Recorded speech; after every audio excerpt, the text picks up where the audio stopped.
Selamat pagi, Assalamualaikum warahmatullahi wabarakatuh. Sebelumnya perkenalkan nama saya Maria Clemencia dari Prodi D3 Perhotelan. Human Resource Management adalah proses strategi dalam organisasi yang berfokus pada pengelolaan tenaga kerja agar dapat bekerja secara efektif dan produktif untuk mencapai tujuan perusahaan. Sistem tersebut menciptakan untuk memaksimalkan setiap individu secara efektif sehingga tujuan bersama dapat tercapai. Strategi SDM yang pertama, strategi rekrutmen dan seleksi dalam manajemen sumber daya manusia adalah langkah-langkah yang diambil oleh organisasi untuk menarik dan memilih kandidat yang tepat sesuai dengan kebutuhan pekerja dan budaya perusahaan. Strategi ini sangat penting karena perekrutan yang efektif akan menghasilkan karyawan dan kompeten yang dapat berkontribusi pada kesuksesan organisasi dalam jangka panjang. Bagian-bagian dari rekrutmen SDM, yang pertama ada perencanaan rekrutmen, kedua sumber rekrutmen, yang ketiga proses rekrutmen, 4 seleksi karyawan, kelima keputusan dan onboarding. Yang kedua, strategi pengembangan dan pelatihan adalah bagian krusial dalam manajemen sumber daya manusia untuk memastikan bahwa karyawan tidak hanya memenuhi tuntutan pekerjaan saat ini, tetapi juga siap menghadapi tantangan masa depan.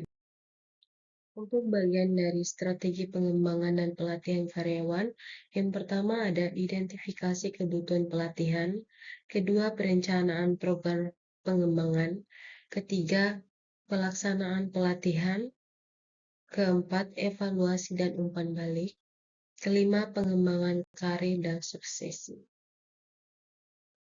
Yang ketiga, analisis pengembangan karir dan pelatihan adalah proses yang dilakukan oleh organisasi untuk memahami dan merencanakan jalur karir karyawan, serta mengidentifikasi pelatihan yang diperlukan agar karyawan dapat mencapai potensi maksimalnya.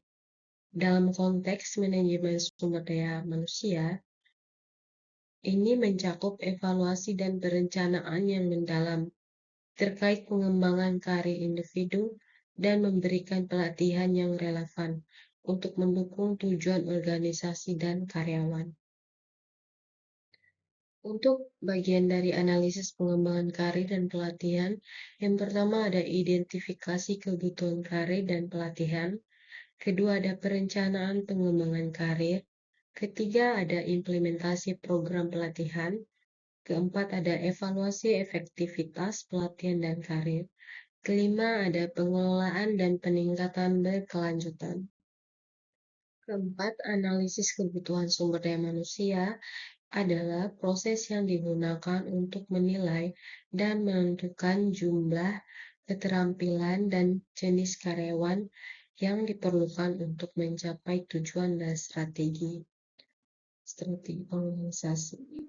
Analisis ini juga mencakup pemahaman tentang kekuatan dan kelemahan dalam tenaga kerja yang ada, serta merencanakan kebutuhan SDM yang sesuai dengan perubahan dan perkembangan organisasi. Untuk bagian-bagian dari analisis kebutuhan sumber daya manusia, yang pertama ada analisis kebutuhan sumber daya manusia, kedua analisis jabatan dan kompetensi, ketiga perencanaan rekrutmen dan seleksi, keempat ada evaluasi dan pengembangan karyawan, yang kelima ada manajemen dan retensi SDM. Jadi dari kesimpulan tersebut, HRM adalah salah satu yang berperan penting dalam strategi pengembangan HRM yang bisa melibatkan beberapa bagian. Yang pertama ada strategi pengembangan dan pelatihan karyawan, strategi rekrutmen dan seleksi dalam manajemen sumber daya manusia, analisis pengembangan karir dan pelatihan, analisis kebutuhan sumber daya manusia. Sekian dari presentasi saya. Assalamualaikum warahmatullahi wabarakatuh.